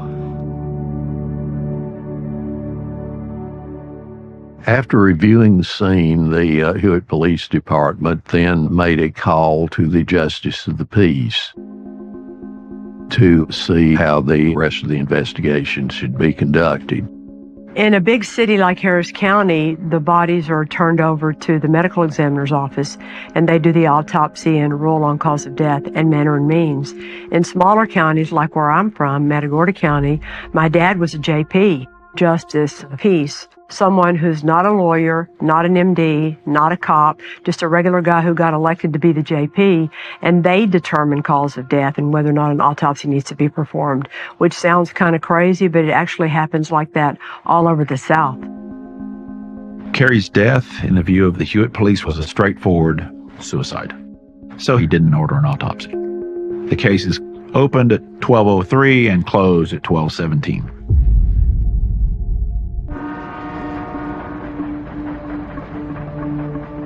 Waco is a very, very unique place. It's a Baptist town with Baylor University. People gather around. People know one another. They know what's going on. They take care of one another. Somebody has a baby, there's a meal chain. If someone gets sick, if someone passes away, same thing. Everybody rallies together. After Carrie's death, Matt Baker's church family, they were devastated. They were a close-knit congregation. He'd lost a daughter, now he'd lost a wife. In the book of Job, he's a very righteous man, but his wife is taken away and all of his children are killed. Everything is taken away from him, but through his faith, he's able to rise again and he gets another family, and God gives everything back to him sevenfold. A lot of people, and Matt himself, kind of looked at himself as a modern-day Job in that way. Carrie Baker was found deceased early Saturday morning, and Matt wanted the funeral as quickly as possible. And so it was held on the first day after Sunday, on a Monday. A week to the day after Carrie had passed, Matt was back preaching, and people were just, oh, we just got to be there for you. We have to take you in. We have to take care of those girls. And everybody rallied around Matt. And it wasn't too long after Carrie's death that the shock wore off of the family members. They don't think that Carrie would leave her two daughters behind like that. Yes, Cassidy did take a toll on her. And yes, every year during when she passed away, she thought about her. It doesn't mean that you stop life. You keep going. And especially growing up where we grew up, you rely on your faith and you keep going. It just didn't seem real that Carrie would have killed herself. Within a couple of weeks of Carrie's death, the Doolans, Carrie's parents, they're going back to the police, giving statements. Well, this is a statement from James Doolan, Carrie's dad, that gave to the City of Hewitt Police Department. He says, "In the beginning, I believed my sweet daughter took her own life. I no longer believe that." They asked the police to look into this further, to talk to Matt Baker again, to consider doing an autopsy. The Hewitt police were interested in helping reach their conclusion. And what do you need to know? This was a suicide. Carrie's parents needed help, and they called me. I'm a former federal prosecutor, been a lawyer for 30-some-odd years. Carrie Baker's mother, Linda Doolan, came to my office, and she wondered if I could help her. She's telling me that there were strange little hints that there's something afoot here.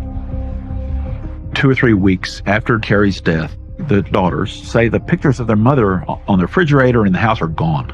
And Matt Baker tells Carrie's parents, the girls, they need a new mom. They're ready to move on. It appears that Matt's erasing Carrie's existence. Another thing that made the family even more suspicious, Matt and Carrie were on the Doolan's phone plan. They received a phone bill, and they noticed that after Carrie's death, there were a lot of phone calls made from Carrie's phone.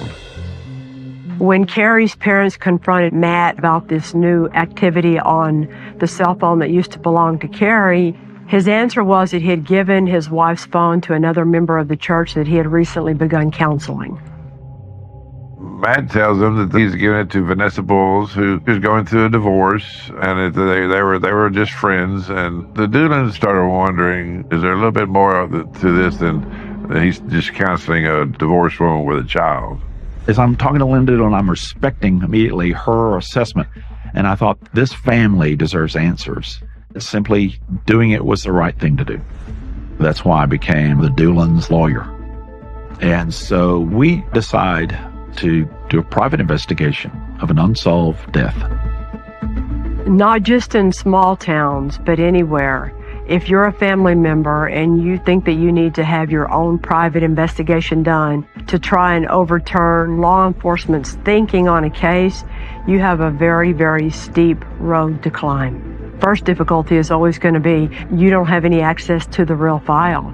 You might think you know what somebody said or saw or did, but you really have no clue. Bill Johnston knew what I'm telling you right now. This is going to be harder to do than y'all think. We need something to use the law to get documents, to perhaps talk to people. And I came up with a notion. I think I'll sue Matt Baker for wrongful death. The crime scene photos are not consistent because of the condition of her body. State calls Vanessa Bowles. What she was telling was so horrible, and in fact, it gets worse.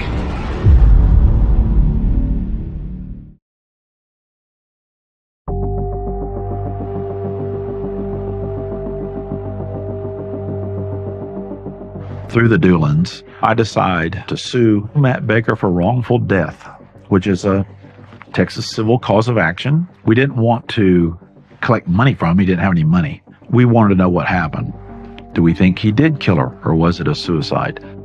I'll use the lawsuit subpoena power, the power of a deposition, to see what more we can learn.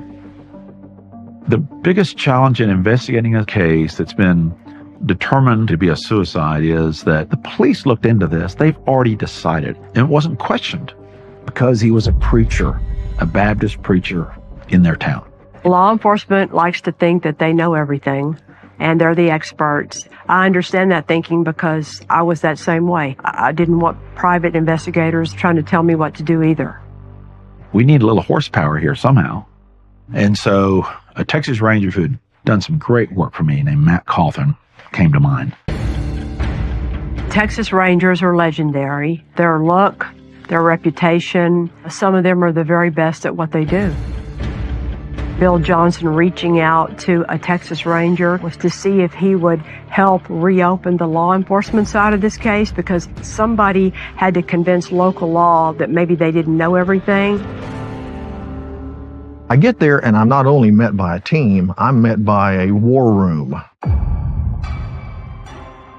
Pictures and diagrams and timelines.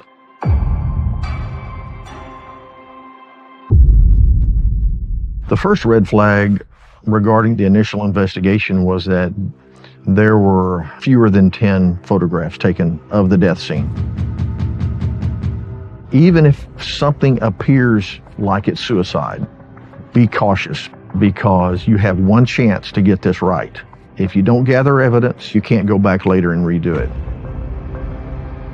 To the untrained eye, this did look like a classic suicide scene. It looked like Marilyn Monroe's bedside. You have the source of the suicide, the pill bottle, and then don't use them all. Have a couple of examples. Here's a note. To look at a suicide note that was unsigned, typed on a computer instead of handwritten, I would think that that would be cause for alarm. And she was a teacher. There's no way she would spell two with one O and not two. It praises Matt and blames Carrie. Those tones are very suspicious and put them on an unsigned type note and they scream at you. The questions that are very important but are beyond us, we need experts. Could someone ingest 29 sleeping pills and could that kill them? How long would that take to kill them? How long does it take to get cold, to get blue? We had Tom Bevel helping us, who's one of the premier experts in crime scene analysis.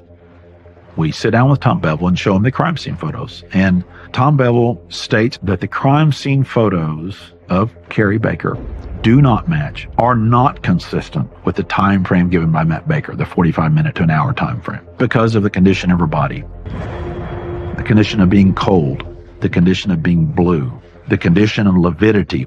Lividity is a discoloration where the blood pools in the human skin after someone has died, just the process of gravity.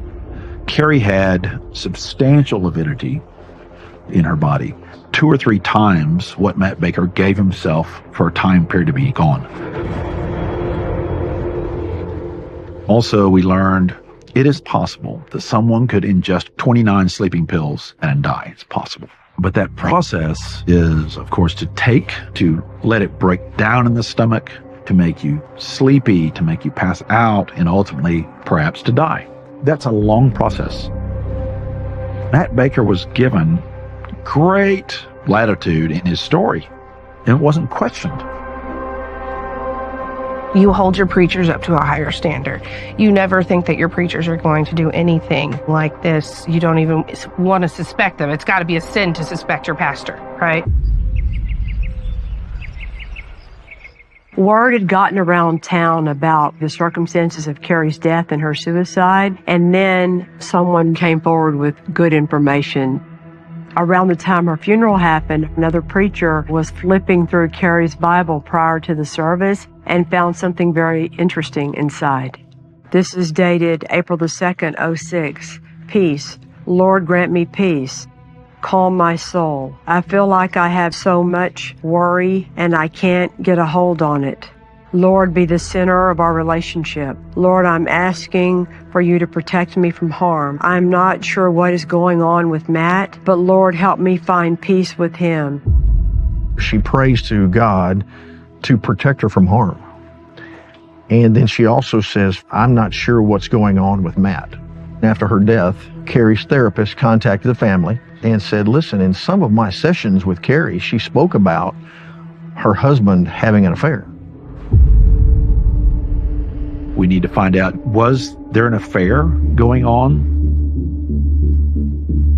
After her death, Carrie's phone was still being used. There was hundreds of phone calls between Matt Baker and Vanessa Bowles.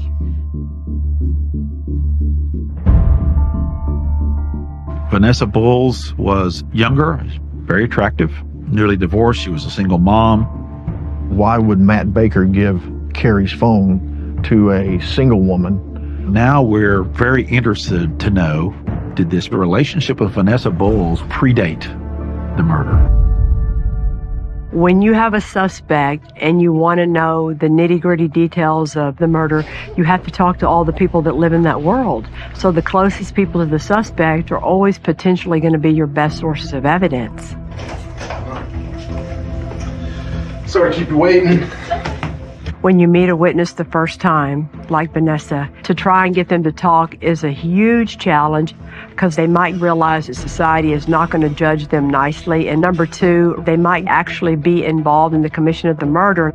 Or maybe it was just that she's the trigger, she's the motive. What is it in that spectrum? And that's why they needed to talk to her. It's extremely important for you that you're honest with me about everything.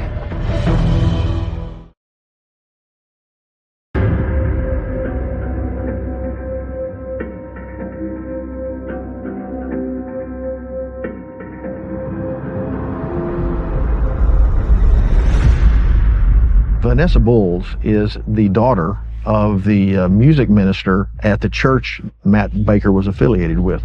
There's something going on here because there's so much contact between the two. Did he ever say anything about suicide or he thought she would? He told me she attempted it once before. After Cassie passed away, she attempted, and he had to take the pills from her hands. We didn't know if she was an active part of this murder, or was she just someone who caught his fancy. At that time, you and Matt didn't have any kind of romantic relationship at all? No. No, okay. No. Did anything change when Carrie died? About a month and a half after Carrie passed away, he came and said, well, I just wanted to ask you if we could start the dating process. And I just thought we were taking our kids out.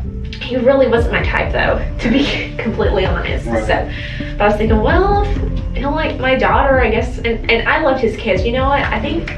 As we're talking to her, we're not immediately thinking she's a big liar. We're thinking, well, shoot. I mean, I wonder if he saw more than she did. Did he kill Carrie because he hoped to get her?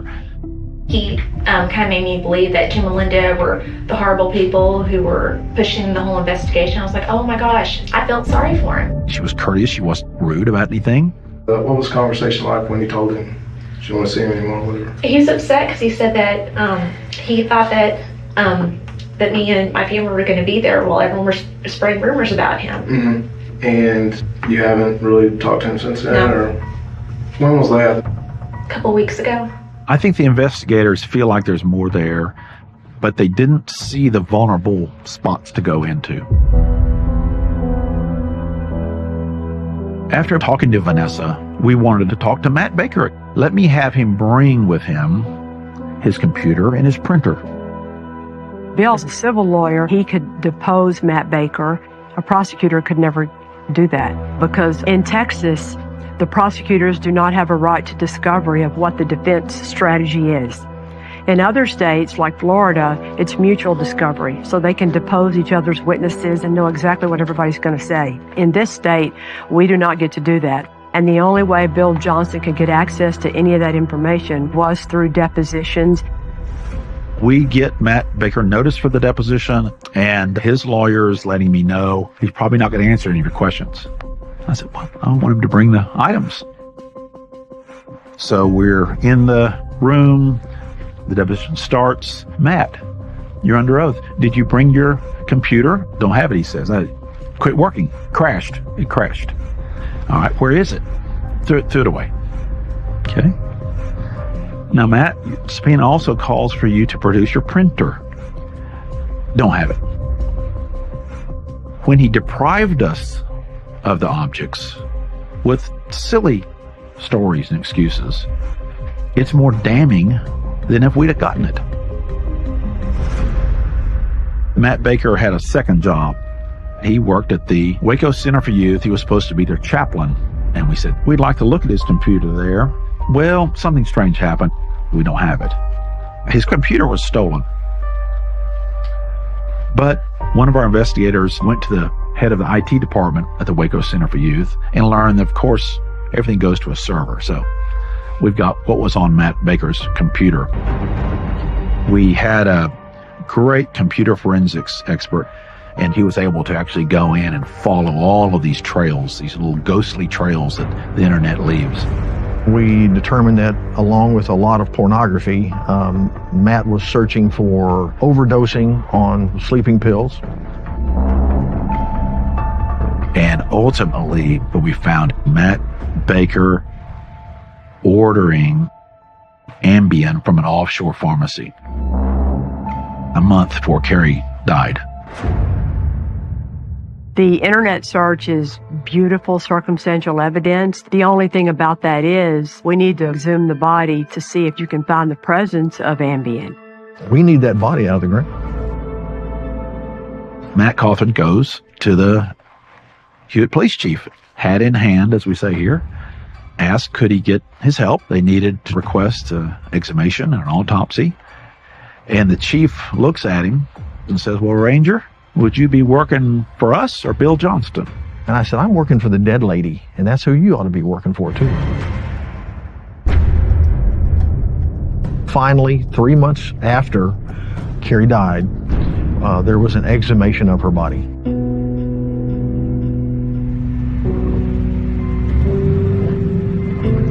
To exhume a body, they have to graciously remove from the ground and remove from the casket and take to the medical examiner. It's a grisly process, but it's just part of what has to be done. There's a huge risk to the exhumation of Carrie's body. You can do an exhumation and open it up when you get it down to the morgue and it's filled with water and hasn't been perfectly preserved, and you did all that for nothing. The body had already been prepared by the funeral home, been embalmed and that sort of thing. But that didn't stop us from looking for forensic evidence through DNA. Autopsies can detect things from your liver and kidneys all the way into your bloodstream, but so much later, they can't. And you certainly don't want someone embalmed. If Matt Baker is checking boxes in his mind of, I'm going to get away with this, I guarantee you he checked the largest box on his list, not having an autopsy done right after Carrie's death. They were unable to test her blood, but they were able to test her muscle tissue.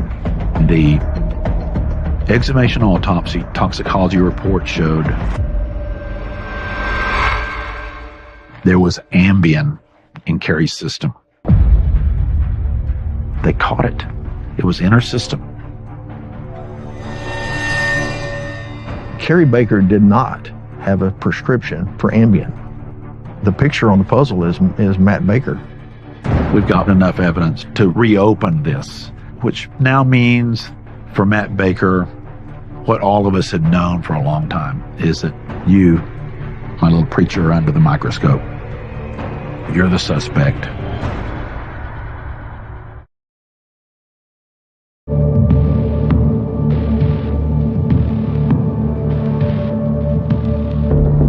Each piece of this case, sort of stood on its own, but then was buttressed by the other pieces. Each one standing alone is helpful, but together they were fantastic. We felt very confident asking for what's called an inquest. It was the Texas Ranger, Matt Cauthen, who persuaded the Justice of the Peace to reopen this. 18 months after Carrie's death, Judge Billy Martin ruled that her death was not a suicide. It was undetermined. Investigators knew as we're rolling along, this is a murder case, this is not a suicide. What's in the way is this suicide ruling. Everybody was already on board and in agreement that we're talking about a murder investigation. We have enough evidence, it's circumstantial, it's strong, it's compelling. The ruling got changed to undetermined from suicide. Let's file the warrant, and that's what happened. Well, when I first got involved, I'm meeting with Carrie's mother. I said, listen, I'm going to work this thing. I'm going to work with Bill and his investigators. The only promise I can make you is that I will arrest Matt Baker. 18 months after the fact, we get a warrant for his arrest, and I got the satisfaction of seeing Matt Baker in jail. My name's Crawford Long. I was an assistant district attorney for McLennan County for 30 years. Crawford Long is a career prosecutor. His claim to fame was a serial killer case against Kenneth McDuff, a horrible serial killer. And Crawford tried that case, got the death penalty on McDuff, and became really one of the state's best homicide prosecutors. I never had a suicide brought to me that was later believed to be a homicide. That was a first for me. Texas Ranger from the police department arrested Matt Baker for the murder of Carrie Baker, which means at that time they thought they had probable cause to believe he committed the murder. At that point, Crawford Long didn't take the case to the grand jury of 12 citizens to get it indicted because he wanted to see if he could make the case stronger by getting Vanessa Bulls on board. So he put the case on hold until he could see if he could get that to happen. Our office had a very good investigator named Abden Rodriguez, who was known for being able to question people and get information out of them that they wanted to conceal. And so we asked Abden to see if he could get her to give more information than she had been willing to give. Abden talked to her several times, and at that point she admitted that she had been having an affair with Matt Baker. After Abden had had the conversation with Vanessa, we felt like we may have a break in the case. We need to get her before a grand jury. Grand jury proceedings are confidential and secret, but I was able to find out that they granted her immunity for her testimony. I'm thinking she's going to say something pretty fantastic, or why does she need immunity? We bring her up before the grand jury. I questioned her, and all of a sudden there we had it under oath before the grand jury. I went down and talked to the district attorney and told him Vanessa just dropped the nuclear bomb on him. To me, Vanessa Bowles is the icing on the cake. If you have Vanessa Bowles and she can tell you everything that Matt Baker thought or did or wanted to do, wow.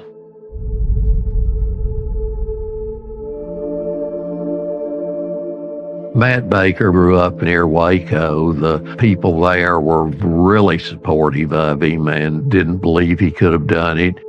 Before the trial, Matt Baker was trying to influence the public by giving his version of events. Never a desire of me to ever hurt my wife, ever. He gave a number of different interviews. He enjoyed the celebrity of it. This case had so much attention in the country and then in Texas, and more particularly in the Waco area, that we were concerned that they couldn't get a fair jury. I think you could always find a jury of unbiased people to sit on a case, but Waco, Baylor, McLennan County, that's about as Baptist as you can get in Texas. So you have a Baptist preacher that everybody's looking at and knows is the defendant, it's going to be more of a challenge. The court process can be slow, but it was worth the wait because so much effort had gone in. We wanted it to play out just the way it was supposed to. When the trial began, we were all glued to the TV because we wanted to know answers. It was on the tip of everyone's tongue. I mean, this was the biggest thing that had happened since David Koresh to Waco, Texas. Initially, we were going to open the trial with the Hewitt Police Department coming to the scene. And the more I thought about it, the start of the trial, I don't want to put in the jury's mind that she committed suicide. So we called several of her friends that told about her state of mind, that she was looking forward to things rather than being terribly depressed. She had requested that her daughter be put in my first grade classroom for the next following year. Did y'all talk about the new job prospect that she had at Midway? Yes, and she was very excited about that. And then we presented evidence of lividity and the crime scene. Most people would say within a few hours is when you really start to see lividity. It showed that statements that Matt made were not accurate as to what the evidence was showing. We presented testimony of the drugs in her system. We found 3 different drugs, phentermine, diphenhydramine, and zolpidem, and its common name is Ambien. Looking at the case, I didn't want to try it at this time as a purely medical case. I felt like Vanessa was really the key to the case. State calls Vanessa Bowles.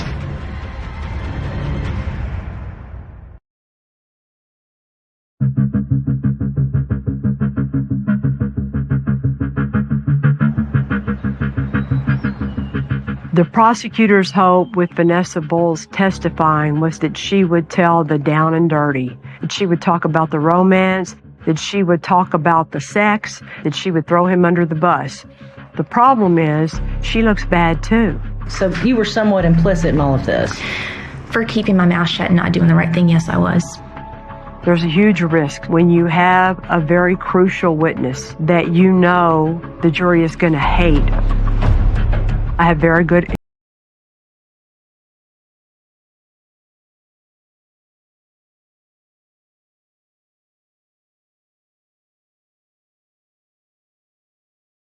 hated me. You have to get them to admit what they did. Because if you don't do that, a huge part of your case is going to crumble and fall apart. Vanessa finally admitted that, yes, she and Matt had had a sexual relationship before Carrie's death, and it had been going on for some time. Vanessa testified about how she and Matt first met. Like I said, oh, don't date other guys, just date your pastor, and kind of smile. Vanessa told about her relationship with Matt, how it progressed. What happened in early March as you and Matt started to spend Fridays at the Baker home? It started off talking about my divorce. He started quoting scripture, and then he asked if he could hold my hands to pray, and he did. Then afterwards, he started to kiss me. Then he just took my hand and led me to the bedroom. And you said that in March he said something about finding a way out of the marriage? Correct.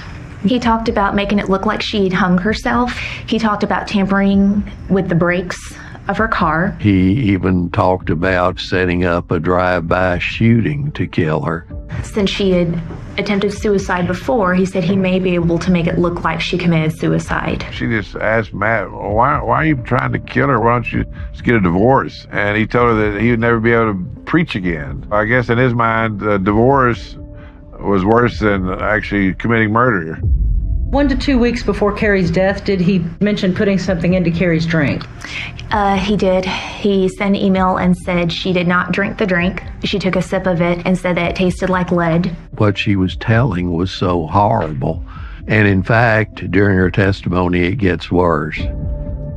The Wednesday after Carrie's death, Matt talked to her about how he had accomplished Carrie's murder. Earlier that day, he had gotten sex stimulus pills. They were capsules that you could open. He said that he emptied out all the contents and put crushed Ambien in them. He used handcuffs as a sort of a date night thing with her. He handcuffed her to the bed, started kissing her and touching her all over until she fell asleep.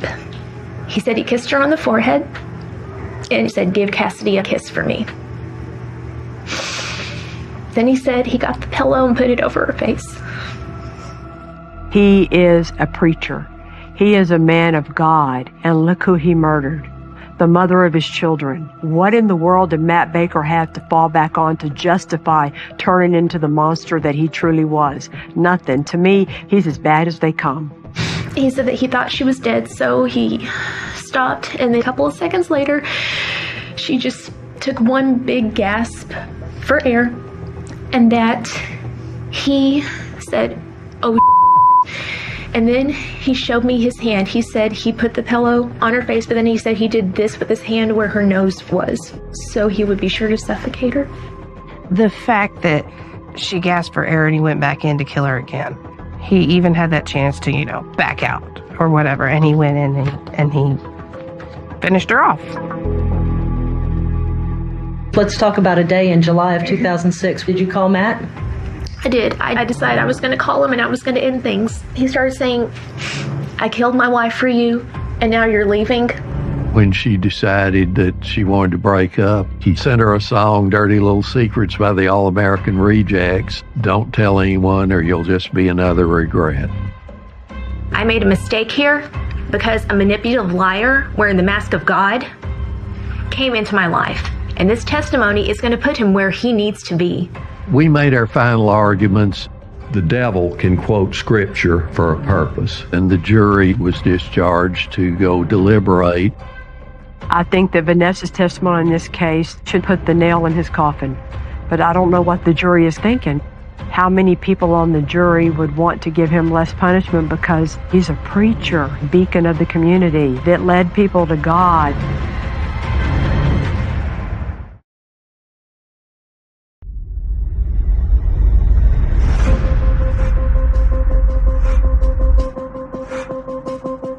The longer a jury's out, the more you're worried about it. But finally, after 7.5 hours late in the evening, they returned. The judge flips the papers, looks over the papers, has the defendant stand, and reads the verdict.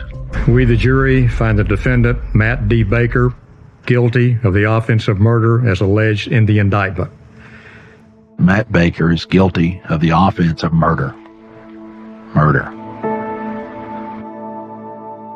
In Texas, of course, if a defendant's found guilty, there's a second phase of the trial, the punishment phase. And the jury will hear testimony about Matt that they haven't heard before to determine what his sentence should be. Some say that's even harder for a jury to make a decision because in Texas, The range of punishment for murder is so wide, it's from 5 years to 99 years or life. At that time in Texas, if you were convicted of murder, you could get as little as 5 years probation. That's your concern, because he's not just a first offender, he's a preacher. Any comment on the verdict? Remember, on guilt, your sole issue is, did you commit the crime? Did you commit the murder? So whatever horrible person you were otherwise is not relevant, is not admissible. Once you're found guilty of the crime you're on trial for, every other bad act that you've committed in your life can come into evidence at that point in part two, the punishment phase of the trial. The gate is open and other things walk in.